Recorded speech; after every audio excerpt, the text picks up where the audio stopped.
జగన్మోహన్ రెడ్డి గారు మాట్లాడినాడు, నిన్న రివ్యూ చేసినాడు. ఆయన ఏం చెప్పినాడు, మరి ఏదో ఓడిపోయిన బాధలో ఉన్నాడు అనేది కూడా లేకుండా మనం ఇంకా మళ్ళా 5 ఏళ్లలో మళ్ళా మనమే వస్తాము, మనం ఎంతో ప్రజలకు చేసినామో వాళ్ళు ప్రజలందరూ కూడా తీసుకొని మర్చిపోయినట్టున్నారని చెప్పాడు. ఆయన ఏం నవరత్నాలు తప్ప ఏం చేసినాడు రాష్ట్రానికి అభివృద్ధి? జగన్మోహన్ రెడ్డి ప్రభుత్వం వచ్చే 2029 సంవత్సరానికి ఆ పార్టీ ఉండదు.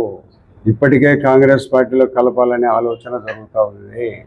ఈ కాంగ్రెస్ పార్టీకి సంబంధించిన పెద్దలతో కూడా కొంతమందితో మాట్లాడడం జరుగుతుంది. వైఎస్ఆర్సీపీ పార్టీ 2029కి ఏమి ఉండదు, రౌండ్ ఆఫ్ అయిపోతుంది.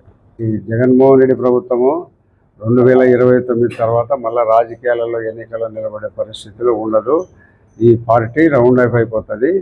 ఆయన కాంగ్రెస్ పార్టీలో చేరాలనే ఆలోచన కూడా చేస్తూ ఉన్నాడు. అందుకు సంబంధించిన పెద్దలు కాంగ్రెస్ పార్టీ ఏఐసిసి ప్రెసిడెంట్తో కూడా మాట్లాడడం జరుగుతుంది.